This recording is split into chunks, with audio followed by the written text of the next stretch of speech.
스님 유튜브를 통해 법문 잘 듣고 있습니다. 부처님의 가르침을 배우게 되어 감사드립니다. 하나 궁금해서 여쭤봅니다. 삼전법륜의 유식 사상은 부처님이 하신 법문인가요? 후대에 추가된 것인가요?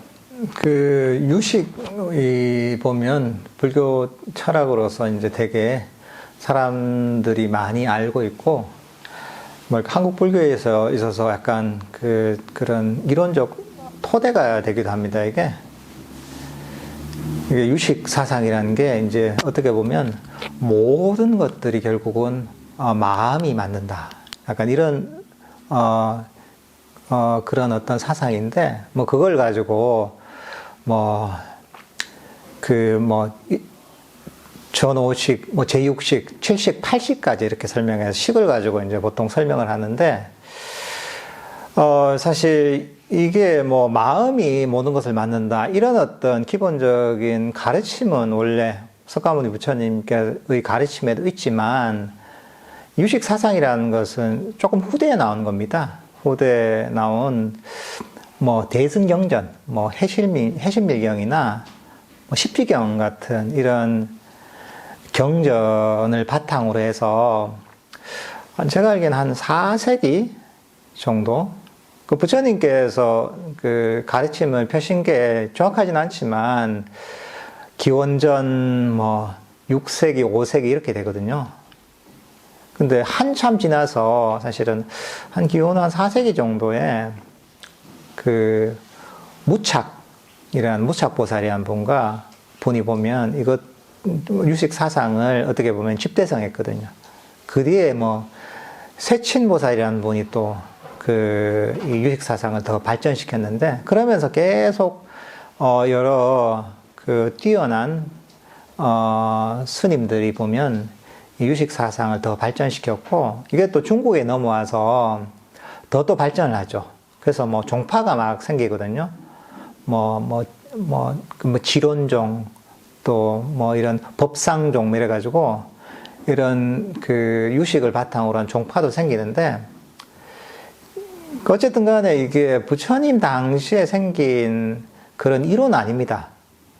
모티브는 부처님 당시 어떤 가르침 모티브가 됐지만, 후대에 대승경전을 바탕으로 해서 그게 계속 그 사상이 발전을 한 거죠. 그래서 이 유식 사상뿐만 아니라 다른 많은 불교 철학들도 보면 부처님 당시 없었던 게 많습니다. 없었던 것들이 보면 새롭게 만들어진 경전의 바탕에서 또 새로운 불교 사상들이 계속 만들어지고 그게 체계화되고, 또 그런 것들이 이제 우리나라도 건너오면서 이게 한국 불교의 바탕이 된 사실 그런 역사가 있습니다. 세상 모든 게 그렇잖아요. 한 100년만 지나도 100년 전에 사람이 무슨 얘기하는지 알기가 너무 힘듭니다. 100년까지도 아니죠. 제가 오늘 법문을 했잖아요. 이 법문을 했는데 똑같이 들어도 완전히 다르게 이해한 사람들이 있습니다. 근데 이 부처님 가르침이 한참 이제 지나고 나서 거의 1000년 가까이 이제 부처님이 멸하신 뒤에 한 1000년 가까이 지나고 나서 그 뒤에 이제 부처님 가르침을 해석하는 방식은 너무나 다를 수밖에 없죠. 그러니까 이런 것들은 좀 구분해서 이해해야 됩니다. 지금 현재 우리가 불교라고 하면 이 불교라는 정체성이 되게 모호합니다. 불교가 도대체 뭔데 할 때 대충 경전에서 얘기하는 것들 이게 다 불교지 하는데 그렇지 않습니다. 원래 진짜 역사적인 부처님인 석가모니 부처님께서 남기신 그런 근본 가르침이 있습니다. 있고, 또 세월이 한참 지나서 새롭게 생긴 그런 불교의 가르침들이 있습니다. 어떻게 보면 대승불교가 사실 그런 거죠. 그 뒤에도 또는 밀교도 있는 것이고, 그것들도 계속 새롭게 바뀝니다. 물론 그게 완전 의미가 없는 건 아니고 나름의 의미가 있죠. 그렇지만 그게 오리지널한 순수한 불교하고는 항상 차이가 있습니다. 이게 그 시대의 요구나 또는 그 나라의 어떤 전통적인 철학이나 사상 또는 나름의 해석에 의해서 이 새로운 불교 그러니까 철학이랄까 사상이랄까 때로는 경전이 새롭게 성립되기도 합니다. 그러면서 불교가 굉장히 다채로워진 겁니다. 그래서 지금 우리가 뭐 서점 같은 데 가서 있잖아요. 불교 코너에서 책을 쭉 보잖아요. 그런 공부를 해가지고 막 불교를 하나로 정리를 막 한다고 하잖아요. 그죠? 하나로 막 불교가 다 깨졌다 이러잖아요. 그거는 착각입니다. 그렇게 될 수가 없습니다. 왜냐하면 형성 시기가 다른 불교적 가르침들이 지금 막 섞여 있는 겁니다. 사람들은 그 구분이 안 되어 있습니다, 지금. 그 사실은 모순되는 불교 사상들이 막 혼재되어 있는 거예요, 이게. 혼재되어 있는데, 이제 그걸 막 끼워 맞추는 거죠, 이게. 끼워 맞추다 보니까 뭔가 앞뒤가 뭔가 통하게 이렇게 하나의 그런 이치로 하나에 풀어내기도 하거든요. 근데 그거는 그 사람이 이제 그 제대로 된 불교에 대한 이해를 가져서 그런 게 아니라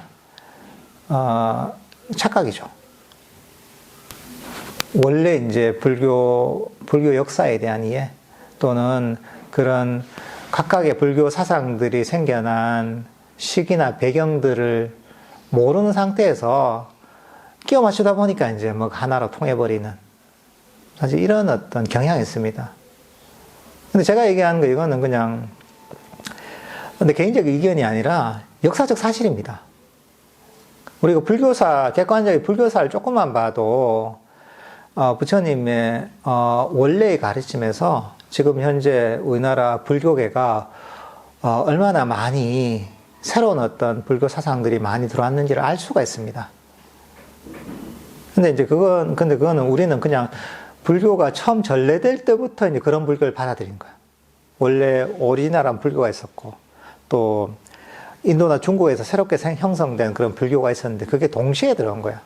동시에 들어오다 보니까 우리가 불교를 이해하는 방식은 1700년 전에 불교가 처음 들어올 때부터 아주 순수한 부처님의 원음을 이해하기 너무 힘들었죠. 왜냐하면 다 섞여서 들어왔기 때문에. 지금은 어떻게 보면 더 그런 상태죠. 그러니까 뭐 나름의 이 새롭게 생긴 불교 사상들이 의미가 있고 깊이가 있지만 이제 그런 것들도 보는 기준은 뭐가 돼야 되냐면 부처님의 원음이 기준이 돼야 됩니다. 그 원음을 기준으로 해서 다른 불교 사상들을 이해하고 판단해야 되는 겁니다. 그 스탠다드가 바로 부처님의 원래의 가르침이 되어야 되지 다른 게 기준이 되면 안 됩니다. 근데 사람들은 이 기준이 잘못되어 있는 경우가 많아요. 부처님의 원음을 기준으로 하는 게 아니라 후대에 나온 이런 가르침을 기준으로 해서 불교를 이해하는 경향이 너무 강합니다. 근데 그건 사실은 좀 문제가 있는 태도죠.